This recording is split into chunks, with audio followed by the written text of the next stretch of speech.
रामराम भावानो, भोकरदन जाफराबाद तालुक्यातील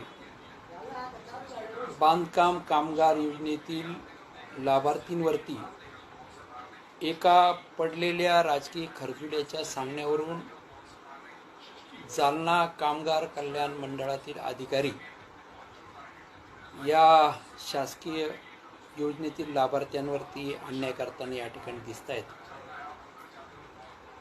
कारण या लोकांना सेफ्टी किट व संसार उपयोगी साहित्याची किट अद्याप मिळालेली नाही।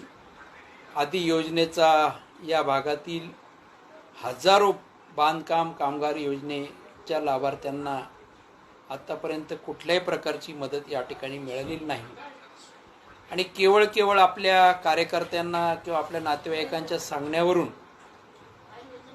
या योजनेचा लाभ आपल्या जवळच्याच लोकांना व्हावा अशा उद्देशाने या खरजुल्यांनी आपला राजकीय दबाव आणून अधिकाऱ्यावर दबाव आणून भोकरदन आणि जाफराबाद तालुक्यातील हजारो बांधकाम कामगार योजनेतील लाभार्थ्यांवरती अन्याय करण्याचं कटकारस्थान या ठिकाणी रचलं आहे। त्यामुळे अधिकाऱ्यांना माझा इशारा आहे, तुम्ही तुमच्या नोकरी अधिकाराप्रमाणे काम करा। सत्ता येत राहते जात राहते, सत्ता बदलल्यानंतर याचे गंभीर परिणाम तुम्हाला भोगावे लागेल।